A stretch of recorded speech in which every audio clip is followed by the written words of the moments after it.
Жұбайлар шаттығы. Мұхаммед Ахмад Каныған. Сәтсіз тұрмыстың соңы. Сәтсіз тұрмыстың соңы деп аталған бұл тараудың мақсаты отбасылық өмірдің бақытты болуы не болмауы ерлі-зайыптылардың өздеріне байланысты екенін жеткізу. Аллах тағаланы риза ететін істерді бірлесіп, ынтымақтасып орындап, әрбір амалда шариғат үкімдеріне сай жасаған ерлі-зайыптылар Аллах тағаланың сауабына жетуімен қоса бақытты тату-тәтті өмір сүреді. Ал олардың заңды құқықтарын толық орындауда әлсіздік танытулары өздерінің шариғат үкімдеріне қарсы шығып, нәпсіге еріп, бұзақы әдеттерге еліктеулерінің нәтижесі екені анық. Осы орайда неліктен кәпірлер шариғатқа қарсы амал жасап жатқанына қарамастан, түтін түтетіп, тату-тәтті ғұмыр кешуде деген сияқты сауал туындауы мүмкін. Ендеше бір сәт ойланайық, бұл тіршілікте хайуандардың өзі жұп-жұпқа бөлініп өмір сүреді. Еркек шымшық пен ұрғашы шымшықтың бірлесіп ұя салып, сонысын онда ұрғашы шымшықтың жұмыртқалайтыны, балапан шыққанша екеуі жұмыртқаны кезектесіп басатыны, балапандар қанаттанғанша оларды бірігіп қоректендіретіні белгілі. Әлбетте бұл құстардың шариғат үкімдерін сақтандырғандарынан емес, Аллах тағаланың оларды жаратқан табиғатына сай болғандықтан тұрақты болып отыр. Әке-шешенің балаларына қалай қамқорлық жасайтыны сияқты, құстар да жұмыртқадан балапан басып шығарып, оларды қоректендіруге тырысады. Әлбетте ұғынықты болу үшін құстың орнына хайуанды мысалға келтірген жөн болар еді. Бірақ кәпірдің жер бетіндегі мақлықтың ең жаманы екенін ұмытпаңыз. Өйткені Аллах тағала сөзсіз Аллахтың қасында мақлықтың ең жаманы кәпірлер, өйткені олар иман келтірмейді деген. Сондай-ақ кәпірлер дүние тіршілігін, оның қызықтарын жақсы біледі. Аллах тағала олар дүние тіршілігінен көрініп тұрғанын біледі де, өздері ақыреттен қаперсіз болады деген. Кәпірлер еш нәрсені халал деп те, харам деп те санамайды. Олар мемлекет заңынан өзге тыйымға бағынбайды. Ал сол заңды айналып өтуге шамасы жетер болса, олар солай жасауға тырысатыны шындық. Олар әйелдерін қызғанбайды және құмарлық қандыру жолында еш нәрседен тартынбайды. Сондықтан олардың арасында талас қайдан болсын. Кейбір кәпірлердің тұрмыс тұрақтылығы діни себептерге байланысты емес, бәлкім еш нәрседен тарықпай тіршілік етулерінен болар. Сондықтан істің байыбына терең үңілмей, олардың тірліктерін бағалауда тышынан тон пішу қате. Ерлі-зайыптының тұрмыстарының сәтсіздікке ұшырауы екі жүйеде іске асады. Мәселен, ерлі-зайыптының бірі қиналса да баянсыз тұрмыстарын жалғастыра береді, немесе олар ажырасып әрқайсысы өз жолын табады. Әрине, жаман қатынаспен тұрмысты жалғастыра беру игі шешімге жатпайды. Кейбірлер мұны ажырасып кеткеннен гөрі жеңілдеу деп ойлап, мәнсіз отбасылық өмірдің жалғаса беруін дұрыс санайды. Ондай жағдайдағы дұрыс шешім ажырасу. Аллах тағала адам баласына қай жолмен болсын өзін де өзгені де қинауды харам еткен. Ал жаман қатынаспен өмір сүрудің азап екенінде дау жоқ. Бұл мәселеде Аллах тағала әсіресе ерлерге ашық бұйрық еткен. Құранда: олармен жақсы шығысып өмір сүріңдер, талақ 2 рет. Сонда не жақсылықпен ұстау, немесе жақсылықпен ажырасу керек. Қашан әйелдеріңді талақ етсеңдер және олардың идда мерзімдері аяқталса, онда оларды игілікпен алып қалыңдар, немесе оларды жақсылықпен біржола ажыратыңдар. Оларға зұлымдық жасау мен зиян жеткізу үшін ұстап тұрмаңдар. Кім олай істесе, өзіне зұлымдық қылғаны деген. Бұл аяттар ерлі-зайыптылар бір-бірімен игілікпен қатынас жасап өмір сүрулері керектігін, немесе хақтарын толық беріп, жақсылықпен талақ етіп шығарып салу керектігін айқындайды. Бұл екі істің ортасында басқадай шешім жоқ. Қалай болғанда да талақ шариғат бойынша рұқсат етілгенімен жақсы амал емес. Бәлкім бұл қиюы қашқан отбасының берекесін қайтарар ең соңғы шара болар. Ерлі-зайыптыны татуластыру үшін жасалған әрекеттердің барлығы нәтижесіз болған соң, дәм-тұздарын қайта жарастыру үшін жасалынған соңғы ем болар. Қасиетті Құранда Аллах тағала ерлі-зайыптының аралары бұзылып кетуінен қорықсаңдар, онда еркек тарапынан бір төреші, әйел тарапынан бір төреші шақырыңдар. Егер ол екеуі жарастыруды қаласа, Аллах ерлі-зайыптының арасында татулықпен үйлесуді салады. Әлбетте Аллах білуші әрі хабардар деген. Ислам дінінде талақ жасауға рұқсат етілген мұсылмандардың бетіне басып дінімізді кемсітіп жатқандарға Аллах тағала осы дүниеде ақ бірақ азапты нәсіп еткен. Олар ислам мен мұсылмандарды кемсітетін шіркеудің билігіне қарсы шығып, еркек пен әйелдің біреуі қашан қаласа оларды ажырасуына рұқсат ететін заңдарды ойлап шығарды. Батыстағы бұл жағдай исламға және мұсылмандарға тіл тигізгендерге қатты соққы әрі исламдағы талаққа берілген рұқсаттың пайдасын жанама түрде мойындау және өздерінің білместіктерін жариялау болды. Талақ пен оның өзекті мәселелері. Бұл тарауда талақ ісіне қатысты өзекті мәселелер түсіндіріледі. Олар: бірінші, талақ кесімді ем. Талақ ерлі-зайыпты екі адамның дау-дамай кезінде көңіл қалауына орай оп-оңай қолдана салатын қолжаулығы емес. Кейбір адамдар отбасында сәл ғана талас туса немесе ашулана қалса, талақтан өзге ашуды басатын амал таппағандай әйелін талақ етеді. Немесе әйеліне өз үкімін жүргізіп, қалаған ісін орындауға мәжбүрлеп, өз ойын істету үшін талақты қолданады.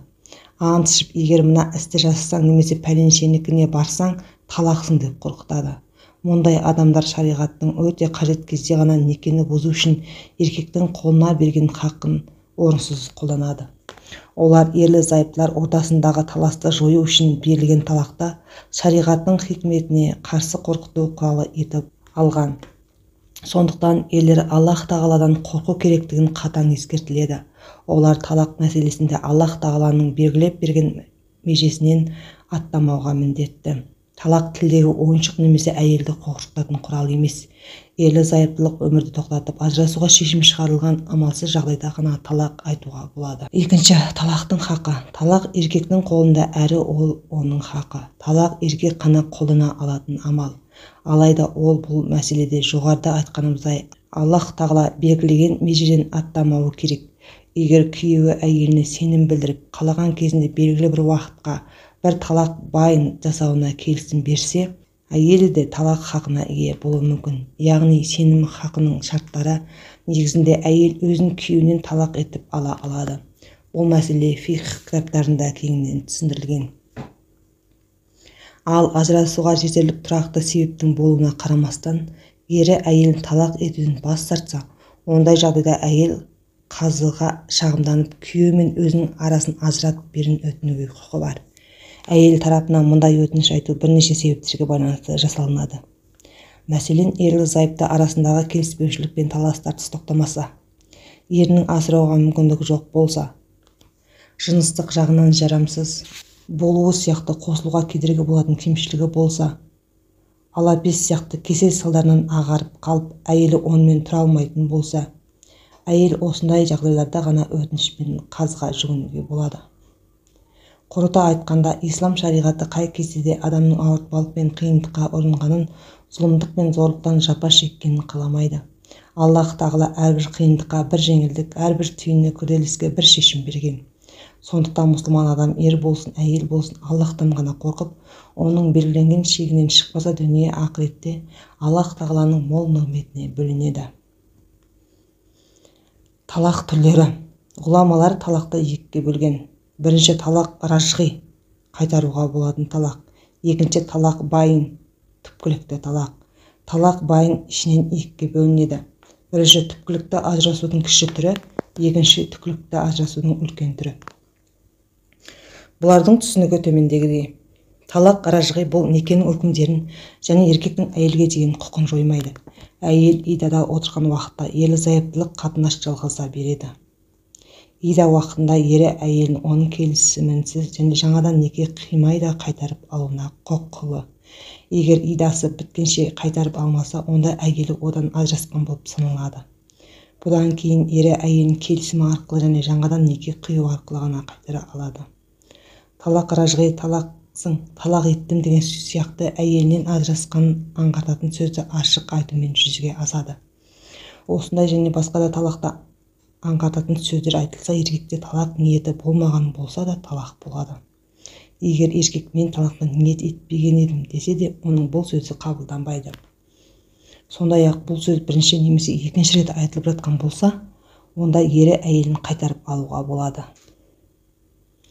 Ал талақ сөздері үшінші рет айтылған болса, онда әйелі басқа ермен некеге отырып, одан ажыраспайынша әйелін қайта ала алмайды. Өйткені шариғат үкімдерінен мәлім болғандай, үшінші талақпен әйел мүлдем ажырасады.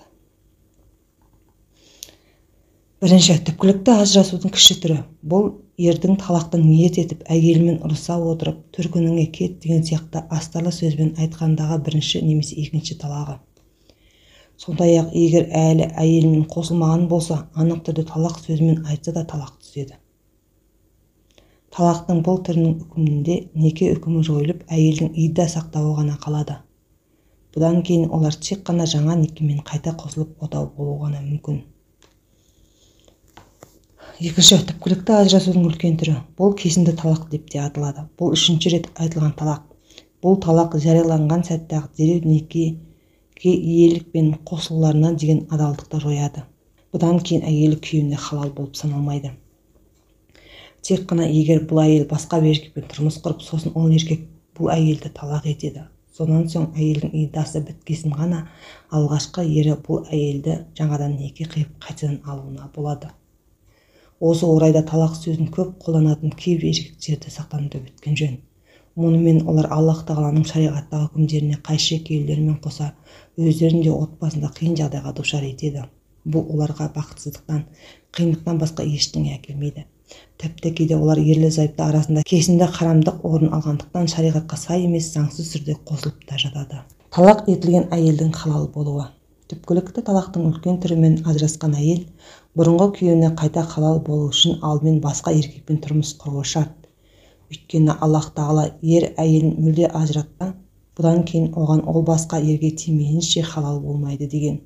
Бұл аяттан алынатын шариғат үкімі мүлдем ажырасқан әйел басқа бір еркекке тұрмысқа шықса, сосын онымен ажырасып кетсе, иддасы аяқталған соң алғашқы күйеуіне тұрмысқа шығу халал болады. Басқа еркекке тұрмысқа шығудағы мақсаты әйелді бірінші күйеуінен халал етіп беру болса, мұның үкімі қандай болады деген сұраққа орай ғұламалардың берген көптеген жауабы бар. Әйелдің басқа ерге тұрмысқа шығудағы мақсаты алғашқы күйеуіне халал болып бару үшін емес, шынайы отау құру болуы керек.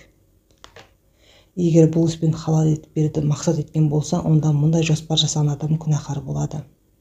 Өйткені ол келесі бір азаматтың өмірін өз мақсатына қолданып мазақ етеді. Осы орайда кейбір адамдардың осындай жағдайда істеп жататын тірліктерінен хабардар ету аса маңызды. Кей кездерде олар мүлдем ажырасқан бір әйелді келісілген түрде ғана басқа бір еркекпен некелендіреді. Сосын ол еркек қосылмаған күйде әйелді талақ етеді. Ал олар қазы алдында қосылдық деп жасамаған істерін жасадық дейді. Олар осындай айлакерлікпен әйелді алғашқы күйеуіне халал еттік деп ойлап жаңадан неке қияды. Бұл теріс әрі үлкен күнә. Сондай-ақ бұл Аллахтан белгіленген ашықтан ашық кесімді айтқан шариғат үкіміне қайшы әрекет. Ендеше әйелін ешқашан қимайтын еркек өзінде әйелін де әуреге салмау үшін талақты ойланып жасағаны жөн. Ал пәни дүниенің бүкіл қызығы ақырет алдында түкке тұрмайтыны белгілі. Сондықтан ғибраты мол шариғатқа қарсы амал жасау дұрыс емес. Аллах барлығын білуші. Бір нәрсеге байланған талақ. Бір нәрсеге байланған талақ ердің егер төркініне барсаң талақсың деуі сияқты белгілі бір шартқа, немесе егер пәленше келсе сен талақсың деуі сияқты бірер оқиғаға, немесе Рамазан айы келсе сен талақсың деуі сияқты белгілі бір уақытқа байланған талақ. Әрине мұнда олардың барлығын тізбектеп айту мүмкін емес. Бірақ әлде бір істі жасау немесе төркініне бару сияқты арзан себептерге бола әйелмен келіспей қалған сайын өзінің еркектігіне қоқиланып, әлгінде өзі қаламаған іске тыйым салуға шамасы жеткенін ескертіп қою үшін осы талақ түрін пайдаланатын ерлердің ойланғандары абзал. Бір нәрсеге байланған талақта қайталай берудің еркектің өзіне немесе әйеліне, отбасының залалынан өзге еш пайдасы жоқ. Адам баласы ата-анасын қалай тастайды? Сондықтан осындай талақпен әйелдің төркініне баруына тыйым салуы саналы адамның әрекетіне жатпас еді. Ендеше өте қажетті себептер болмаса, мұндайды да жеңіл қолдануға болмайды. Бұл нәрсеге байланысты талақ антын ішу еркектің қасиетті емес. Нағыз ер азамат отбасында туындаған түйткілді ақылға жүгініп шешеді. Өйткені асығыстықтың ақыры өкінішке ұрындырады. Көптеген адам асығыстықпен бір іске орай талаққа ант ішіп қояды да соңынан өкініп қалады. Ал бір нәрсеге байланған талақтың үкіміне келсек, осы байланған іс орын алғанда талақ түседі. Мысалы, әйеліне егер шешеңмен сөйлессең, сен талақсың деген болса, әйел бір ауыз болса да шешесімен сөйлесіп қойса, талақ іске асады. Неке үкімінің діннен қайтуға байланысты бұзылуы. Егер мұсылман адам ислам дінінен бас тартып, өзін мұсылман емеспін деп жарияласа, алайда ол некелі болса, некесі бұзылады және оны мұсылман деп есептеуге болмайды. Бәлкім бұл бүкіл мәселелер ішіндегі ең қателісі болар. Өйткені исламнан қайту некеге ғана зардабын тигізіп қоймайды. Біріншіден, ол адам иманнан айырылады. Мұндай адасудан Аллах сақтасын. Бұл жайлы біз алдымен адамдарды діннен қайтудан сақтандыра отырып, олардың жасаған істерінің қаншалықты ауыр екенін түсіндіреміз. Сосын діннен қайтқаннан кейінгі тұрмыстың үкімі баяндалады. Мұртат, діннен қайтқан адам. Төмендегі амалдар адамды ислам дінінен шығарады. Егер мұсылман осы амалдардың бірін ешқандай зорлықсыз, қалжыңдап болса да істейтін болса, кәпір болады. Аллах тағалаға серік қосу, оның әйелі немесе баласы барына сену, Аллах тағаланы балағаттау, Аллах тағаланың Құранында атаған Адам, Адрас, Ильяс, Ибрахим, Мұса, Иса, Мұхаммед, олардың бәріне Аллахтың сәлемі болсын, тағы басқа пайғамбарларының біреуіне сенбеу немесе пайғамбарлығын мойындамау. Аллах тағаланың яки пайғамбарларын немесе кітаптарын сөзбен, іспен не кітап жазу арқылы келемеждеу. Өзін пайғамбармын деп жариялау, өзін пайғамбармын деп жариялаған адамға сену. Періштелердің, жындардың, ақыретте жанат, тозақ, есеп таразы, сират көпірі тәрізді нәрселердің бар екеніне сенбеу. Кәпірлердің дінсіздердің сенімдерін дұрыс деп, оларды кәпір деп білмеу. Исламды көнерген немесе ислам шариғатын бұл заманға жарамсыз деу. Сахабаларды кемсіту, оларға тіл тигізу. Ислам дінінен бас тартқан адам жәннатқа кіре алмайды. Сондықтан мұсылман адам кәпірлікке алып баратын әрбір сөз, іс сеніммен сақ болу керек. Кім сондайлардың бірінен байқамастан орынған жағдайда дереу тәубаға келуі керек. Оның тәубасы тек кешірім сұраумен ғана шектелмейді. Ол куәлік сөздерін қайта айтуға тиісті және Аллахтан өзге құлшылыққа лайықты Құдайдың жоқтығына куәлік беремін. Мұхаммед оның құлы әрі елшісі екеніне куәлік беремін. Айтқан немесе істеген ісінен Аллах тағалаға қайтамын деп, сосын Аллахтан жарылқауын сұрауы керек, өйткені иманнан қымбат ештеңе жоқ. Діннен қайтудың некеге тигізер әсері. Ғұламалар исламнан қайту еркектен болсын, әйелден болсын некені бұзады және онымен ерлі-зайыптылар арасындағы халалдық жойылады деген пікірге бірауыздан келіскен. Бірақ олар дін бұзарлыққа байланысты неке қай уақыттан бастап бұзылады деген сауалға орай түрлі пікірлер білдірген. Мысалы, ерлі-зайыптының бірі Аллах тағаланы балағаттаса, неке бірден бұзыла ма? Имам Шафиғи және Ахмадтың пікірінше, Аллах оларға рақым етсін, егер мұртат әйелінің иддасы кезінде тәубаға келсе, бұрынғы некелерінде қалады, қайта неке қиылмайды. Ал егер еркек тәубасына келіп исламға қайта оралуынан бұрын әйелдің иддасы бітіп қалса, онда неке жаңадан қиылады. Егер әйелмен әлі қосылмаған болса, онда еркектің діннен қайтуымен әйел мүлдем ажырайды. Ханафилердің пікірінше, ерлі-зайыптының бірінің діннен қайтуы некенің бұзылуына және олардың айырылысуына себепкер болады. Бұл жөнінде қазының шешімін күтудің қажеті жоқ. Егер де мұртат тәубеге келіп әйелмен тұрмысын жалғастыруды қаласа, некесі қайта қиылады. Мәликилерде діннен қайту бірден ажырайтын бір талақты түсіреді. Бұдан кейін қайтадан неке қию міндеттеледі. Бодау өтем. Әйелдің күйеуінен талақ беруін өтінуіне шариғат рұқсат етеді. Ол күйеуінің талақ беру үшін бодау беруіне де болады. Шариғатта әйелдің талақта талап етуі хулга деп аталады. Бодауын беріп ажырасу исламдағы талақ түрлерінің бірі. Бұл қасиетті Құранда Бақара сүресінің 229 аятында, егер олардың Аллахтың бұйырған ереже заңдарын орындай алмауларынан қорықсаңдар, онда әйелдің ерінен ажырасу үшін бодау тадымды төлем өтем ретінде бергенінде олар үшін күнә жоқ деп айтылған күнге орай жасалады. Яғни екі талақ етуінің есесіне әйелдің күйеуіне бодау беруінде күнә жоқ. Ислам тарихында алғашқы бодау беру пайғамбарымыздың саллаллаху алейхи уассалам заманында болған. Сәбит ибн Хайс әл-Ансаридің Аллах оған разы болсын, әйелі Жәмила пайғамбарға келіп, «Уа Аллахтың елшісі, менің Сәбит ибн Қайстың мінезінде де дінде де тағар айыбым жоқ, бірақ мен исламда кәпірлікті қаламаймын» деген. Сонда Аллах елшісі, Алланың игілігімен сәлемі болсын, онда бау бақшасын қайтарып бересің бе деп әйелден «Я» деген жауап алады. Сосын пайғамбар Мұхаммед саллаллаху алейхи уассалам сәбитке бау-бақшаңды ал да әйелді талақ ет дейді. Яғни үйленген кезде әйеліне махр ретінде берген бау-бақшасын қайтарып алуына рұқсат етіледі. Бұл тақырыптағы негізгі мәселе әйелдің күйеуінен алған махрын шын жүрекпен қайтарып мойнындағы бодауды беруі. Аллах тағаланың елдерге арнап айтқан мына сөзді мұның дұрысқа жататындығын дәлелдейді. Әйелдеріңе махрлерін сияқты беріңдер. Егер өздері ол махрден бір нәрсені ықтиярларымен кешетін болса, сендер оны адал және берекелі деп біліп жей беріңдер. Ал өзі азаптап күн көрсетпеген әйелі амалсызын махрын кешсе, бұған еркек қуанбасын. Өйткені Аллах тағаланың қасында әйелдің хақтары бар. Ол есеп-қисап бір рет әйеліне зұлымдық жасаған үшін, екінші рет әйелінің хақтарын жегені үшін есептелетін болады. Сауал-жауап. Сұрақ: ер адам кейде талақты ойнап, әзілдеп айтып қоюы мүмкін. Мұнымен талақ түсе ме? Жауап: иә. Кесімді айтуымен түскенінде әзілдеп айтумен де жүзеге асады. Өйткені пайғамбар Мұхаммед саллаллаху алейхи уассалам үш нәрседе әзілде шында да шын деп есептеледі: неке, талақ және талақ ражғидан әйелін қайтарып алу деген. Сұрақ: ері әйелін талақ ету үшін махрге бергеннен гөрі көбірек алуына бола ма? Жауап: иә. Егер әйел өз еркімен берсе болады. Егер әйел махрын ризашылықпен бермеген болса, ол харам саналады. Еркек харамда жеген болып табылады.